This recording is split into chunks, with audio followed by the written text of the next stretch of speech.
Good morning, ladies and gentlemen, and thank you for joining us for another session of Cyber Talks. My name is Tal Pavel. I'm master of the ceremony and the head of the Institute for Cyber Policy Studies. We should have today a lecture by Mr. Shai Simkin about the cyber insurance market with the name CYBERCRIME, but unfortunately, due to his previous obligations, especially at the end of this year, 2020, today, he will not be able to attend. And instead, I will be here with a presentation named Cybercrime during coronavirus era. And I do hope that you will find interest in this lecture. As always, if you have any question, please feel free to ask and to comment anytime with any kind of question that you have or remarks whatsoever. Okay, well, do you see my presentation? Yeah, everything is fine? Great. Okay, cool. So let's start. I don't know if we will be able to have all the slides in this presentation since we have a lot of them, but let's try.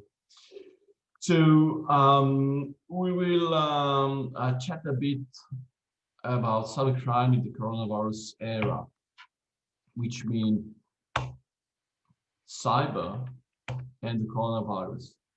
And one of the interesting things that, well, basically the essence of this presentation was based upon a paper that I wrote.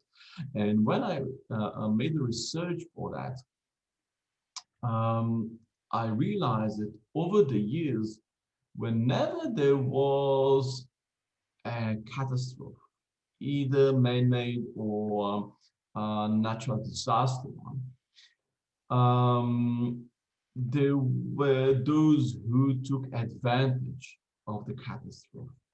As this quote said, black market and corruption has always flourished during wartime.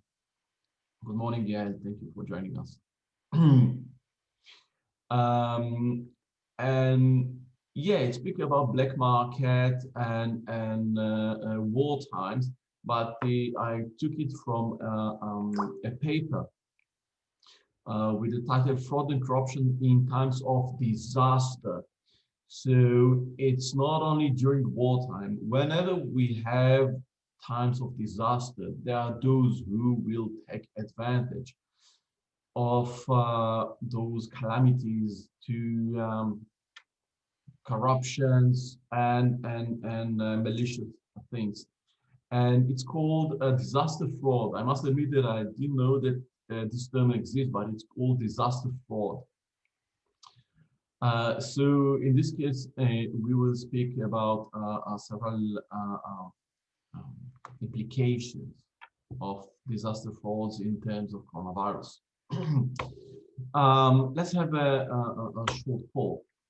During January 2020, there were 1,200 COVID-19 related attacks. What do you think were the numbers of COVID-19 related cyber attacks during February and March? A, B, C, or D? Once again, if on January 2020 there were 1,200 COVID-19 related cyber attacks, what were the numbers on February and March? A, B, C, or D? What do you say?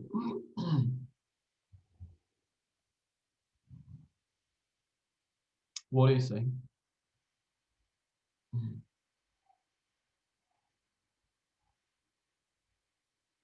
Feel free, it's Maybe B.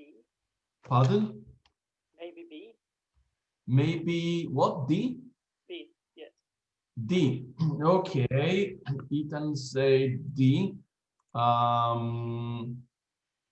Yeah, you've seen that. Sorry for you. Yeah. Okay. You've seen that. Okay. Mr. Akar thinks C. Okay, so we will. The answer is indeed C. That we faced on February 2020 10,000 coronavirus cyber attacks, and on March the number rise to 380,000 coronavirus related cyber attack, and amazing numbers. Another interesting aspect is the fact of suspicious new domain that were registered. Once again, with related to COVID-19 new domains. And as we can understand from those numbers, in the first 13 weeks of 2020, something like 10,000 new registered domains or suspicious new registered domains were bought every week.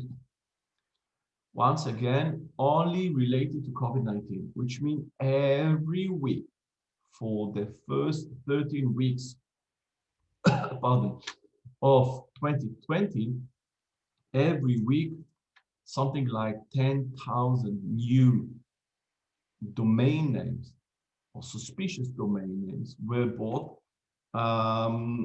specifically with relation to COVID-19. You can see those domain names here, something like survive coronavirus, vaccine-coronavirus, and so on and so forth. Why they were both mainly to lure the victims to use their website, allegedly to find information about vaccine or how to protect yourself or updates related to coronavirus. But no doubt that the intention was malicious one when the users were lured to visit those websites. A bit about the numbers of the first wave, and we are dealing here with the first wave of the coronavirus, which means February, March, April, and May. And as you can see here, there is a rise in the numbers of cyber attacks, something like in this case 300, 400%. And the numbers here were given by the FBI subdivision. And 3,000 and 4,000 cybersecurity complaints each day. And you can see that when you compare it to week earlier, and you can see the rise in cyber security complaints related to the coronavirus era. Here also, from the Federal Trade Commission, the numbers of complaints, cyber attack complaints, were more than doubled. Okay. Scams discovered by Kaspersky Labs in Russia, and as you can see here, the numbers of scams attacks against Russians increased 10 times to 15 million, and the number of such pages doubled to 10,000. Why? It's directly associated with the spread of the coronavirus. It's not happened sporadically or by mistake. It's happened directly because of the spread of the coronavirus, the rise of these scams against Russians, as discovered by Kaspersky Labs. Gmail also, in this Google Cloud blog, we can see that the amazing numbers that each day Gmail blocks more than 100 million phishing emails every day. It's astonishing numbers. But they blocked 18 million malware and phishing emails day by day, and those emails related with the coronavirus. So every day Gmail blocked 18 million malware and phishing emails directly connected to the coronavirus. And we should add to that 240 million COVID-19 related daily spam messages. And I think that those numbers are, numbers that we can perhaps even cannot understand them. The numbers of 200, what does it mean? 240 million spam messages day by day are COVID related. If you have any question, please feel free to ask.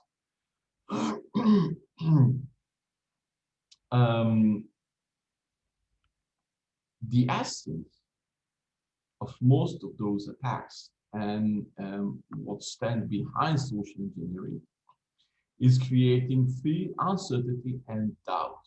And we see some examples, like this text message that claimed that someone who came in contact with you tested positive or has shown symptoms for COVID-19 and recommends you to isolate or get tested, with the clear intention to persuade the victim to press the link because it's create fear, uncertainty, and doubt. So the motivation here is to manipulate the user to press the link or push the button. Here we have another example of allegedly text message that arrived, or text message that allegedly arrived from the UK government with a fake alert of fine that the user should pay because he allegedly leave his property without reason. Once again, the essence of creating fear, uncertainty, and doubt in order to manipulate the victim to pay, in this case, or do any other activity in the favor of the attacker. Another aspect is fake donation and grants. We can see here fake emails and fake form that supposed to offer grant to the user in case he will, or the citizen, in case he will provide all his needed details. And in this case, we can see the beginning of his private details, and then your bank account, and probably there is the bank account, branch name, account number, and so on and so forth, all his private details, what is called a PII.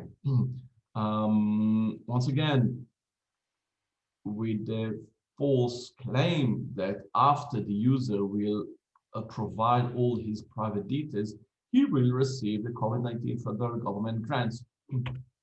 Another example is this email that I received,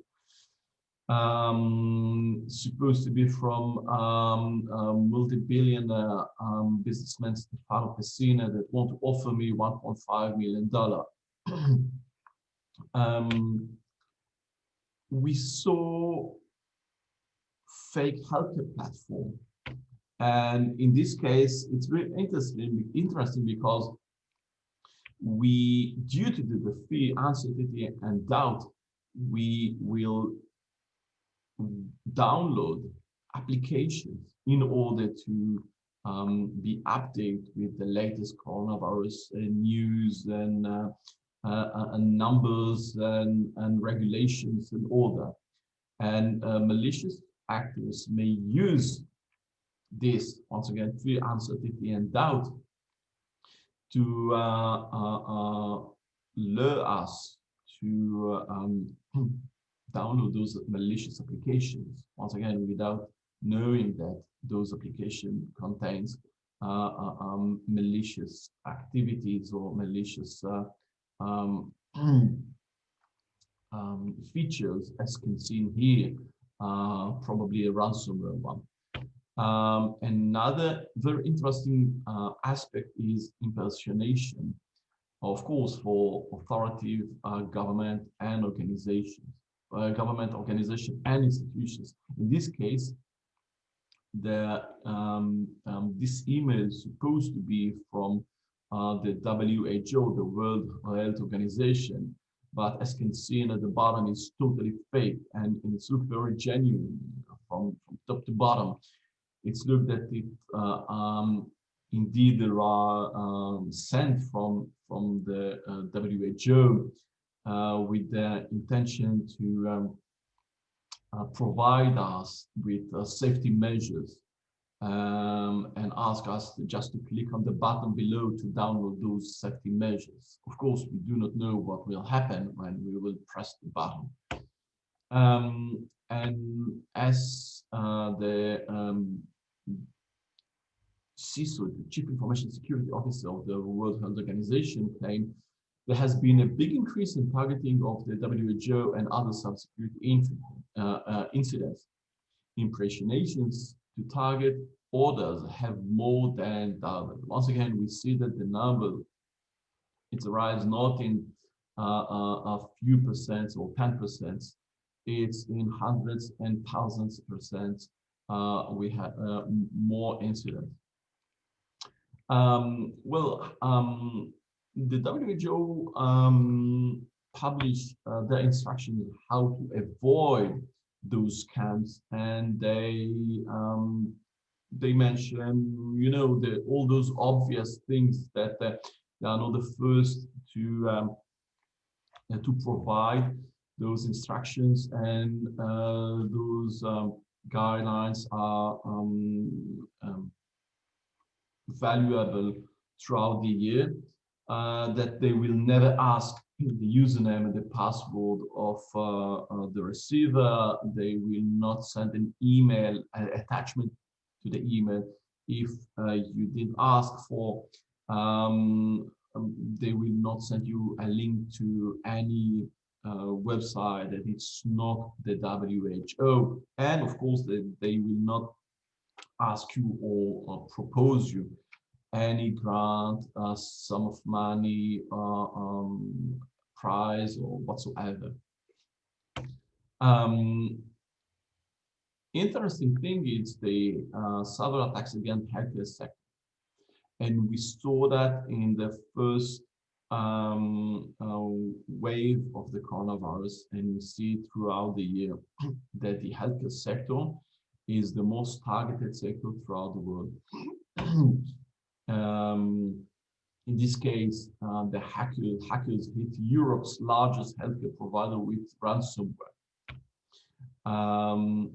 And if we dive into the numbers, we can see that, as Variant mentioned, the healthcare industry is the most targeted industry when it comes to COVID-19 related attacks, with over 20% of campaigns targeting healthcare organizations. Well, we see at the beginning of the year, and we see throughout the year, that the healthcare sector is the most targeted sector when it's come to cyber attacks with COVID-19 theme related to COVID-19. The banking sector is also a major target, and we can see the numbers here. And at the second paragraph, we see that the 27% of attacks so far this year have targeted either the healthcare or financial sector, which means both sectors are the most targeted of all sectors when it comes to COVID-19 related cyber attacks. Counterfeit medicine, Operation Pangea, Europol and Interpol to seize counterfeit medicine, activities of non-state actors pardon, of nation state actors, pardon. Once again, we see that the most targeted and focused sector is the healthcare sector when it's come to producers of medicines and universities, research laboratories,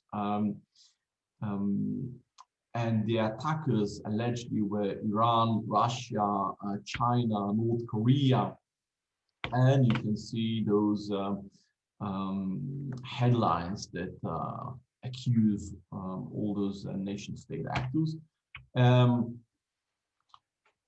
Another interesting thing is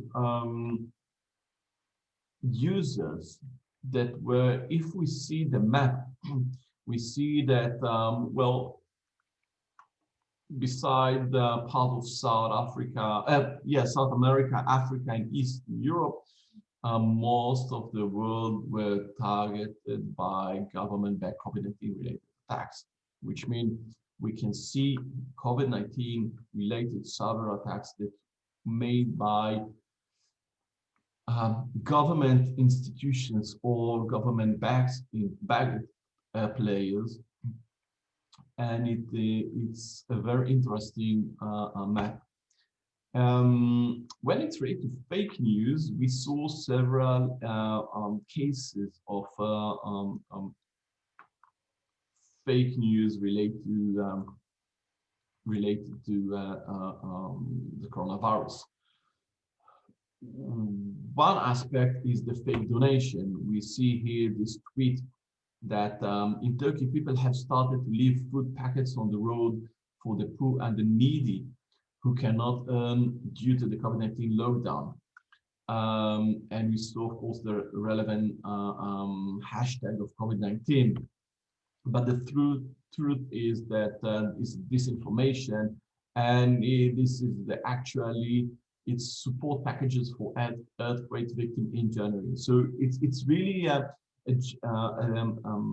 authentic images, but the images are not fake, but they were taken from a different period of time in a different place, in a different situation and condition, and they were not coronavirus related. We saw several conspiracies that allegedly a beautiful message from Bill Gates, and they claim that nobody should be on the streets, door and windows should remain closed as helicopters spray disinfectants into the air to eradicate the coronavirus. Okay, and all kinds of conspiracy theories. A very interesting aspect of the fake news are fake news and minorities. We saw several cases of fake news and minorities during the first wave of the coronavirus. In Hungary, Mr. Orban was claimed to using the coronavirus emergency to crush minorities. On the other hand, in India, there were claims that Muslims were blamed for spreading the coronavirus, which means they were used as a scapegoat. In this case, in Africa, also in Muslim Africa. On the other hand, Christian minorities were blamed that they spread the coronavirus. And in European Union,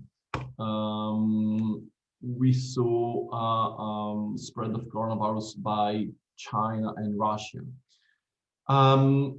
It's not the first time that we see cases of fake news spread that is spread by allegedly by Russia against the European Union. One of the famous cases is what it's called the crucified boy in Ukraine. You can see here and read about it which is the claim that it's a totally lie, that a little boy, a Ukrainian little boy from Russian origin, was crucified by a Ukrainian soldier.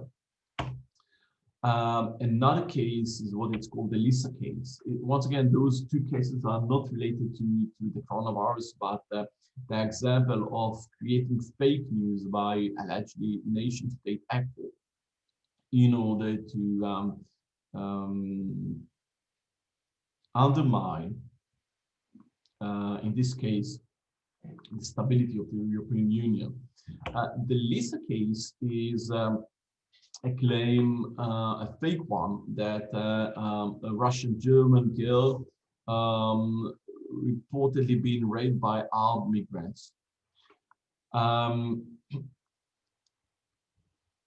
Another interesting issue is what it called the enemy within. And the enemy within, it's every one of us.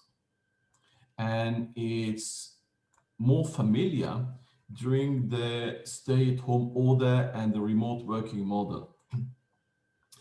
And as this quote say that we are reaching a period where everyone is somewhat uncertain. A lot of the insider threat is driven by personal factor. And think about this coronavirus era, in which, as mentioned and as we know, there is uncertainty in our workplace, in our ability to know what is our position. There are a lot of employees that have been fired. So there are a lot of, let's call them the enemy within, those with personal factors that may want to take revenge of the employers. We saw several attempts to take advantage of the stay-at-home order and the remote working model, like those emails that were sent, as can see in here: do you live in Canada/USA and you are laid off from work due to the recent global crisis with COVID-19? You can work from home and get paid $5,000 monthly. Email me for more details. So we see a scam email directly related to COVID-19. And that's one thing. Another thing is not necessarily a scam, but a phishing one. We'd attempt to lure us to provide our username and password. And in this case, this email target the user and ask him with this technical message, ask him to just log in and provide his username and password with the claim that we are testing our virtual lab machine. Please connect from home to access our requisition platform, and so on and so forth. Probably the end user, the victim, will not know what does it mean stay-at-home connection -9435, and what does it mean that we are testing our virtual lab machine.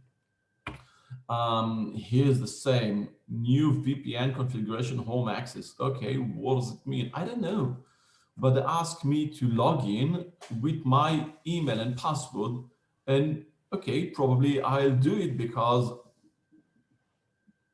it's from the IT department and the IT support. So probably there is a need for that. I don't know, but I'll do it. What are the consequences? Well, at the first wave, we saw, and I once again emphasize that those numbers are relevant only for the first wave, and no doubt that we can see a rise in the numbers. 51% of organizations have already seen an increase in email phishing attacks since shifting to a remote working model. So this is a direct consequence. And here you can find disturbing numbers, I may say, disturbing numbers, because every one of them should be kind of red alert, every one of those numbers.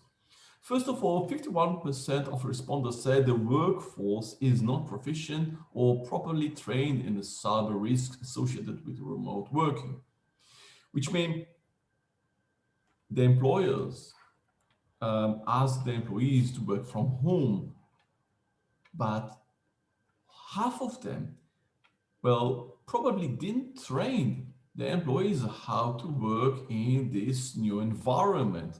What are the risks that, as mentioned, associated with remote working model? The second one, 46% are not confident their web applications are secure. So you sent your employees to work from home, okay? So you didn't explain them the cyber risks that derive from a remote working model, but you also didn't explain them the platforms, how those platforms are secure, or whether they are secure, or how to use them. So you sent your employees to work from home without any guidelines, without any security instructions. The third one, 50% have allowed employees to use personal email address and personal devices to conduct company work. So you sent your employees to work from home without explaining them the cyber related risks, the cyber risk that relate from this remote working model. They don't know how to use those applications or whether they are secure. And then you ask them to use the private email, unsecure internet connection from home, and the private PC or laptop. And to add to all of that, 40% of respondents have cut the cybersecurity budget as cost-saving measures to help tackle the COVID-19 crisis. Which brings us to disaster, receipt to disaster. And we can add to that a trend that's it's look like that 56% of organizations plan to continue widespread remote working even after the COVID-19 crisis is over. Things that should be very disturbing according to what we saw just here. And all of that was published, this one published, as you can see, in mid-May, with kind of attempt to predict the future. And it was very interesting.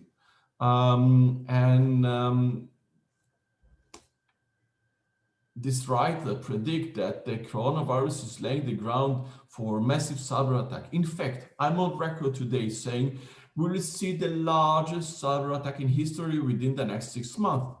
Coronavirus practically guarantees largest cyber attack ever will soon be plastered all over the front pages. Well, I don't know if it's related to COVID-19, but in the past few weeks, we see a huge wave of cyber attacks against Israel, against the US governmental agencies and institutions. I must admit that I don't know if it's related to the coronavirus, but perhaps. Why? Because hundreds of millions of folks are using personal laptops, as we said earlier. Personal laptops on unsecure home internet connections to access work files. many of which likely contain confidential information and personal data, of course. This is a dream come true for cybercriminals. Why? Because hackers only need to gain access through one entry point to seize control for a whole network. We need only one victim that will cooperate, that will open the malicious email link or press the button. And it can be, because it happened in the past. Hackers broke into the networks of America's largest defense contractor, Lockheed Martin, by targeting what? Remote workers.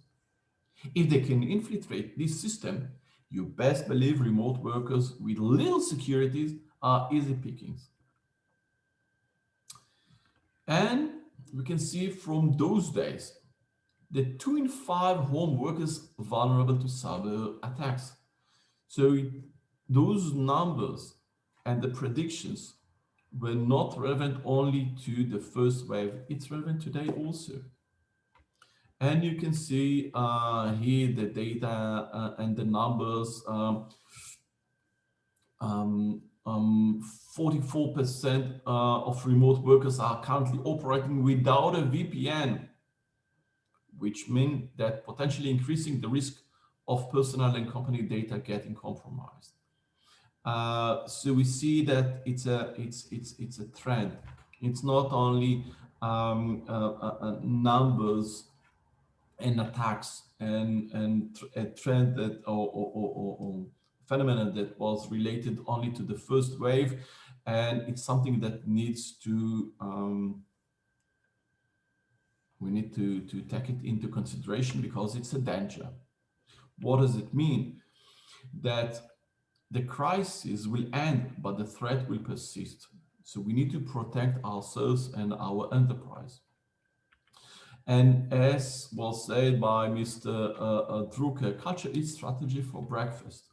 And which means that if we send our worker to work from home and we do not guide them in cyber risks, and we do not provide them with the secure applications and secure communications and emails and perhaps laptops or whatsoever, we may face cyber attacks, once again related to the COVID-19.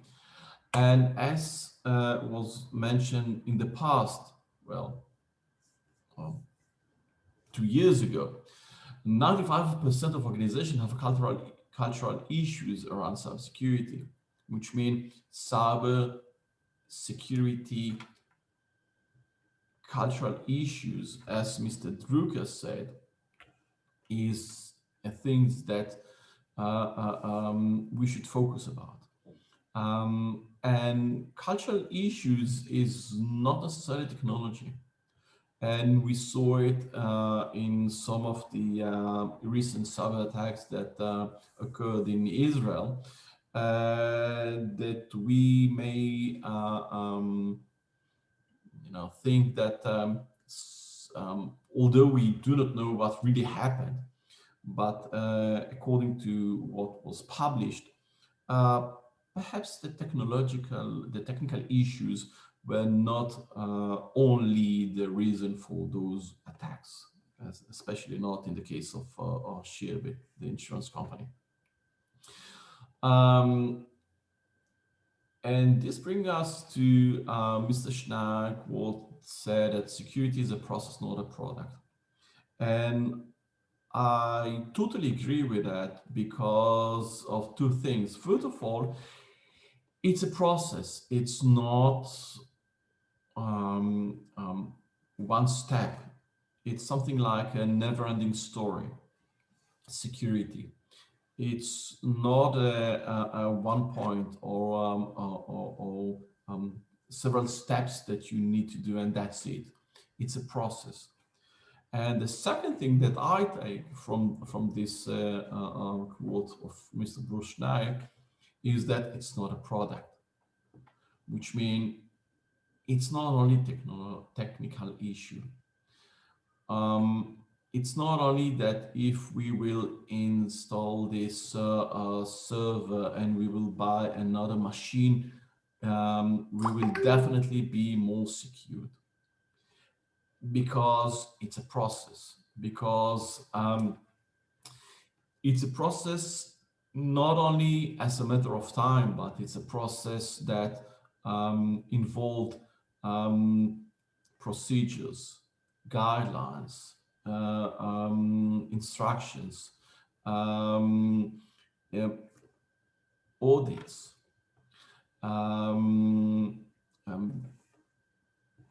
empower the end user. All those issues that are not necessarily directly related to technical issues. And this is very interesting quote from the United States Attorney that said that I think we are really going to see an unprecedented wave of cyber attack and cyber fraud. Perhaps, once again, perhaps that's what we are facing now. I don't know. And that's what we are trying to prepare our partners and the public for. Let's hope that we will be more prepared in the next future for those to confront those kind of COVID-19 related cyber attacks. That's it. This is my presentation for today. Thank you for joining me. Do you have any question? Any questions? I would like to ask, if you may, Yes, of course. if the attacks and all of what you spoke about, did we see a level up of attacks, or we just use the old methods with the new consequences or the new time? Well, there is one table that I omitted here, which claimed that there is kind of a shift in the type of cyber attacks in the first wave.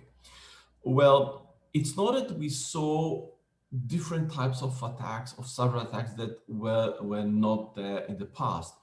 But yes, we saw a rise, well, in the first wave of the coronavirus, we saw a rise in, let's call it social engineering attack, which mean spam messages and phishing emails and all those not so sophisticated attacks, and even perhaps we can argue whether we can call them cyber attacks or just, you know, fraud or cyber fraud. So whether there is a new kind of cyber attacks, well, as far as I saw, no. But we saw kind of a shift between 2019 and 2020 in the spread of relevant types of cyber attacks. Very good. Any other questions? Okay. So thank you very much for joining me to this session about cyber attacks and cyber crimes during coronavirus era. Please join me next week. I wish all of you happy New Year and safe and a healthy one. And let's hope for a much better year than 2020. Thank you, everyone. Take care, and may God bless you all. Bye. Thank you very much, sir. Thank you very much. Thank you.